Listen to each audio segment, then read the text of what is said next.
a todas y a todos, y en primer lugar querría agradecer la invitación, ¿no? No me parece casual que sea Econactiva, una cooperativa, una entidad de la economía social y solidaria, y una asociación de vecinos quienes están detrás de la organización de estas jornadas, ¿no? Que supone ya un enfoque, una manera de entender la economía diferente. Y yo quiero empezar un poco como terminaba Noelia en la introducción, ¿no? Voy a compartir, van a ser muy rápidas, unas cuantas reflexiones que espero que puedan dar lugar después a debates si es así, o por lo menos crear un poco las ganas de las personas de investigar un poquito más sobre estas cuestiones, ¿no? Nos encontramos en un momento, y yo no voy a tener mucho tiempo para justificarlo, en el que podríamos decir que la economía convencional y en buena medida la política también convencional le ha declarado la guerra a la vida. Y le ha declarado la guerra a la vida porque sostenemos hoy la economía mayoritariamente en contra de las bases materiales que permiten sostener la vida humana. Hemos generado un tremendo cambio climático, una tremenda transformación, digamos, del funcionamiento de los ecosistemas y de la biosfera, funcionamiento al cual está adaptada nuestra especie. Yo no voy a entrar en esto ahora porque no es en lo que me voy a centrar, pero de alguna manera construimos y la economía crece, en muchos casos, con un metabolismo que directamente agota recursos finitos y deteriora ciclos naturales que necesitamos para que la naturaleza pueda regenerarse, ¿no? Y somos seres radicalmente codependientes. Pero me quiero centrar en otra dependencia fundamental que tenemos los seres humanos y que es desde donde yo voy a argumentar por qué la pobreza energética, por qué la cuestión de la crisis energética tiene una importante dimensión de género que afecta no solamente a las mujeres, sino al conjunto de todas las personas y de la sociedad. Y es que las personas somos seres que vivimos encarnados en cuerpos que son vulnerables y que son finitos. La vida de un ser humano en solitario es imposible. De primeras, alguien nos tiene que haber parido para llegar al mundo. Pero después, durante toda la vida, pero sobre todo en algunos momentos del ciclo vital, la vida es imposible si no hay otras personas al lado que se ocupan del cuidado de esos cuerpos vulnerables y finitos. Pensemos en los primeros años de cualquier criatura, donde esa criatura es incapaz de sobrevivir si no hay otras personas que dedican mucho tiempo a atender las necesidades materiales de pura supervivencia de ese cuerpo. Pensemos, por ejemplo, en las personas mayores. Tenemos una población enormemente envejecida y hay personas que no se pueden ni levantar de la cama, ni volverse a acostar, ni asearse, ni alimentarse, ni salir a la calle si no hay alguien que hace un trabajo, insisto, en la materialidad de ese trabajo de coger el cuerpo, levantarlo, cuidarlo, asearlo y sostenerlo, ¿no? Aquellas personas que tienen diversidad funcional o una discapacidad fuerte necesitarán ese acompañamiento a lo largo de toda la vida. Es decir, todos y todas somos personas interdependientes. Nadie puede vivir en solitario, nadie puede sobrevivir si no hay quien se ocupe, sobre todo en esos momentos especiales del ciclo vital, de la supervivencia. Y lo que sucede es que mayoritariamente, casi en todas las épocas de la historia y en todas las sociedades, quienes se han ocupado de ese trabajo han sido mujeres. Y lo han hecho en espacios que siguen siendo absolutamente invisibles a la economía, como es el espacio doméstico o el espacio del hogar.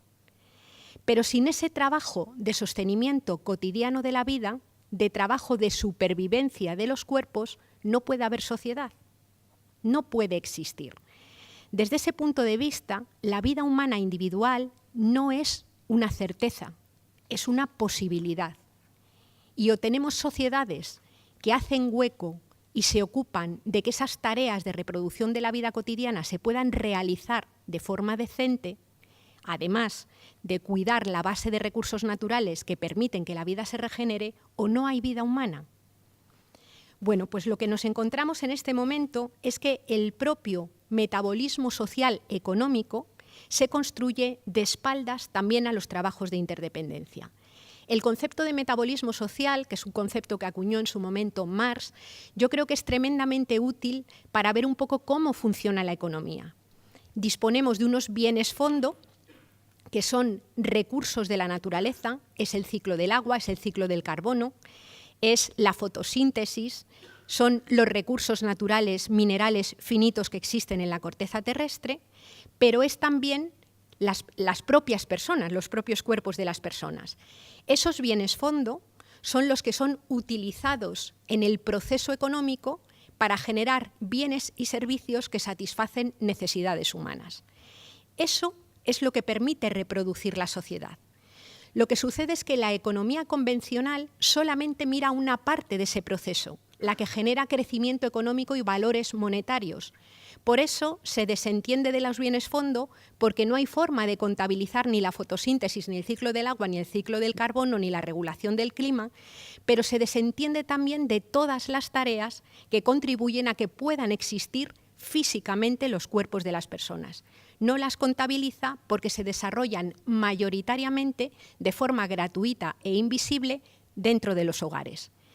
Y la economía convencional se desentiende también de las necesidades. Se queda nada más que en la generación de crecimiento económico y deja de preocuparse por cómo se distribuye o se reparte los beneficios de ese crecimiento económico. Por tanto, no miramos los trabajos que hay que hacer cotidianamente para reproducir la vida, ¿no? Que, insisto, son realizados mayoritariamente por mujeres. Claro, en todo este proceso metabólico, la energía es un vector clave, lo que permite dinamizar todo el modelo económico es el vector de la energía.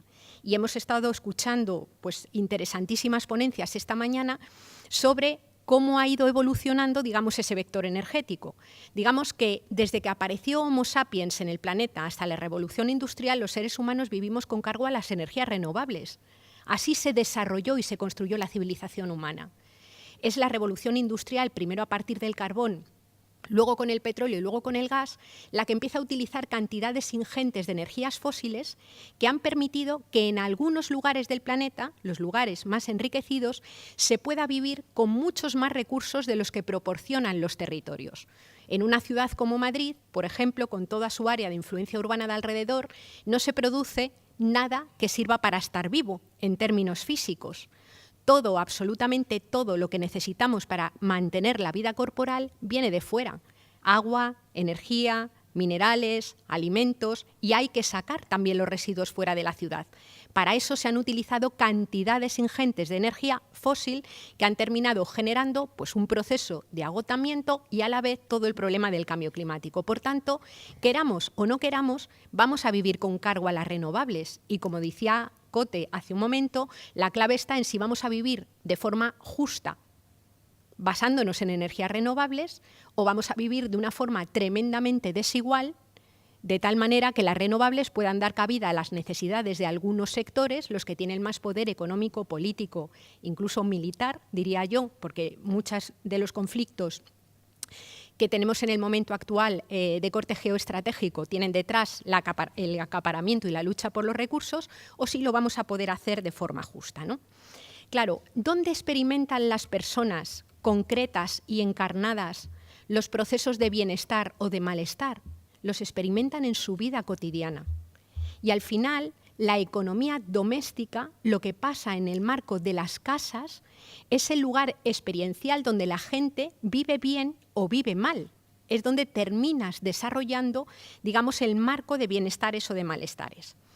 Cuando hay pobreza energética en la vida cotidiana y las personas ya no pueden pagar las facturas de la luz, y podríamos ampliar a las de agua, o también lo que ha sido todo el proceso de las pérdidas de vivienda a partir de todo el pelotazo urbanístico y de lo que hemos vivido con las leyes hipotecarias, esa pobreza energética afecta a funciones vitales, la alimentación y la nutrición. Yo no sé si alguna persona conocéis algún espacio, alguna despensa solidaria, algún comedor solidario o nodos como es la red solidaria popular, ¿no? Pero tú entras en uno de esos espacios y sorprende ver cómo ves una rueda de sillas donde se va a hacer toda la dinámica de reparto de alimentos y empiezas a ver en las sillas carteles que pone no legumbres, no legumbres, no legumbres. Y una dice, ¿qué hay detrás de esto? Detrás de esto lo que hay es que las legumbres tardan mucho en cocer. Y termina produciéndose un cambio nutricional en el que las personas ya no solamente es que no puedan comer en condiciones, sino que terminan apostando por unos modelos dietéticos que van en contra de la salud de las propias personas que hay allí. ¿Quiénes cocinan? ¿Quiénes se ocupan del abastecimiento cotidiano de forma mayoritaria de los hogares? Son mujeres. Por eso esos espacios están plagados de mujeres que se autoorganizan para intentar resolver esos problemas. Pero tenemos luego todo el tema, por ejemplo, del lavado de ropa. Hay muchas personas que ya están empezando a no poner lavadoras porque no pueden pagar la factura.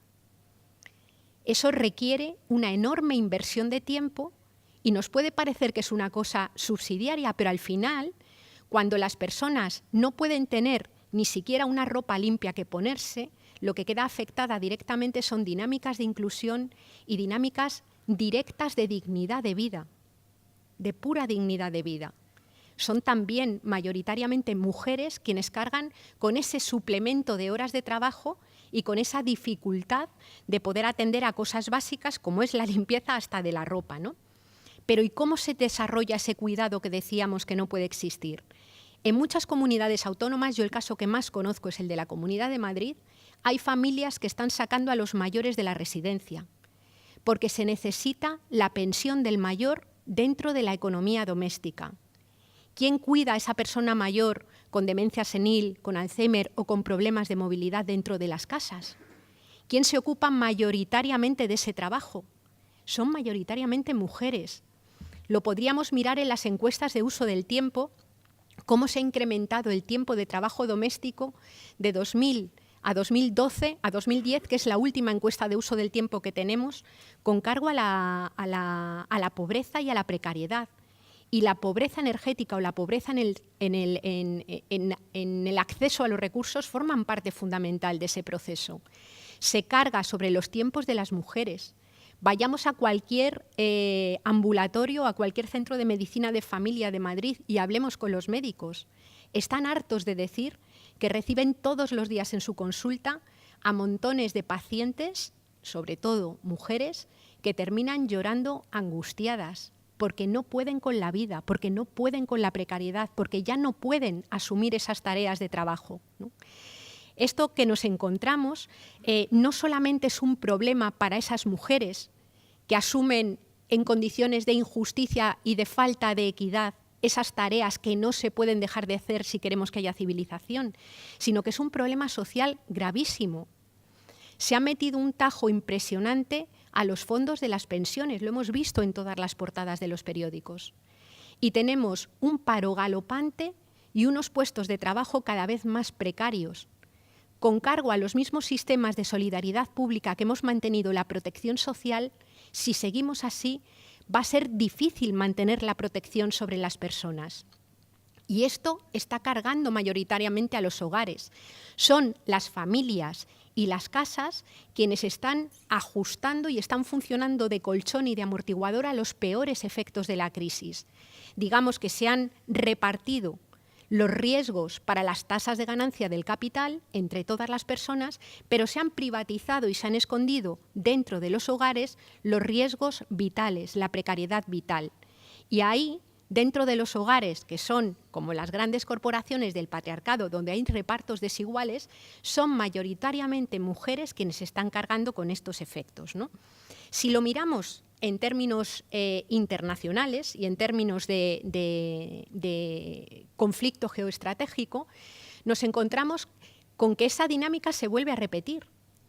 Tenemos ahora mismo unas vallas que están impidiendo la entrada de los mal llamados refugiados, porque desde luego refugiados no están.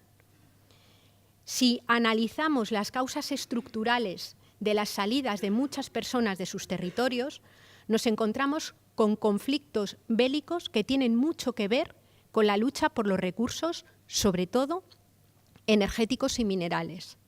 Muchas de esas personas, debido a las situaciones de violencia, salen de sus países, cuando no es porque previamente han sido expulsados de los medios rurales, porque las dinámicas de cambio climático están agravando los procesos de desertificación. Es el caso de Libia, es el caso de Siria, es el caso de Yemen, es el caso de Afganistán, es decir, montones de lugares donde hay conflictos geoestratégicos y deterioro de los territorios y de los hábitats por el cambio climático. Cuando llegan aquí, no pueden entrar, Pero esas vallas que no permiten entrar a las personas refugiadas se abren y se cierran todos los días para que entren los materiales, la energía y los recursos que vienen de sus territorios. Es difícil plantearnos una dinámica de solidaridad con las personas refugiadas cuando los metabolismos económicos apuestan por la energía fósil y no por el autosostenimiento y tienen que depender de los recursos que son expoliados de estos lugares. También ahí la crisis de refugio tiene una dimensión enorme de género. Cuando vemos un país bombardeado al día siguiente, es muy fácil que en la tele veamos a muchos hombres que salen diciendo que quieren venganza. Es raro ver a las mujeres barriendo escombros, es raro ver a las mujeres buscando agua, buscando alimentación para el día siguiente y cuidando permanentemente de las personas que tienen heridas alrededor. Cuando vemos un centro de internamiento o cuando vemos un lugar, cualquiera de los campos de refugiados, yo os pediría que os fijéis. Veréis cómo detrás de las personas, en algún rinconcito, encontraremos una cuerda donde hay ropa tendida. Incluso en ese espacio lleno de charcas, lleno de miseria, hay gente que se preocupa todos los días por la dignidad de una camiseta limpia. Y esos son mayoritariamente mujeres, ¿no? No quiero hablar, y termino aquí, del plano de la victimización. Quiero hablar también del tremendo poder de resiliencia, adaptación, trabajo en común, lucha y resistencia que tienen las mujeres. Por eso me parece que desde las economías locales, desde los espacios de política local, es muy importante que combinemos las políticas energéticas con políticas que tienen que ver con la corresponsabilidad en la asunción de los trabajos del cuidado cotidiano de la vida. Tenemos que mirar también cómo están funcionando las políticas de dependencia, de atención a la dependencia, que no es una patología. Todos y todas las que estamos aquí en algún momento vamos a ser dependientes, no es una cosa rara que tengan algunos pobres inadaptados, todos y todas vamos a ser dependientes, ¿no? La atención a los momentos vitales críticos. Y yo, como no voy a tener tiempo de desarrollarlo, os diría que miraseis, por ejemplo, el proyecto que se está lanzando en el Ayuntamiento de Madrid, Madrid Ciudad de los Cuidados, ¿no? Que es un proyecto que está tratando de mirar la estrategia del cuidado, es decir, la estrategia del cuidado que no es más que la estrategia política de hacerte cargo de asumir que la vida es vulnerable y que por tanto tiene que haber reciprocidad para que se pueda mantener, y que engloba también dentro algunas dinámicas de acceso a recursos básicos, de atención a la pobreza energética, atención a la falta de agua, ¿no? Quiero decir que se ha señalado en las intervenciones anteriores, y a mí me ha parecido muy interesante y clave, la necesidad de tener políticas integrales y coherentes en las distintas escalas, ¿no? Comentaba Javier las diferencias que te encuentras a veces entre las políticas de fomento o las políticas de industria, pero eso te lo encuentras en todos los ámbitos de la administración. Es decir, contemplar y mirar lo que es la vida humana en su integralidad, con sus relaciones de codependencia, de interdependencia y las necesidades de equidad, nos puede dar lugar a pensar las políticas de una forma más racional y, desde luego, más integradas, ¿no? Y, por último, terminar señalando que no puede existir producción en término mercantil, es decir, no puede existir producción que genere economía, tal cual entendemos convencionalmente la economía, sin tener como precondición la producción de vida. La producción de vida se realiza en la naturaleza y la producción de vida se realiza sobre todo en el espacio de los hogares. Son espacios económicos, son espacios que proveen bienes y servicios, son espacios que forman parte del metabolismo social y que cuando no se miran y no se ven es muchísimo más fácil desarrollar políticas públicas que directamente destruyen la base material que permite la vida. Muchas gracias.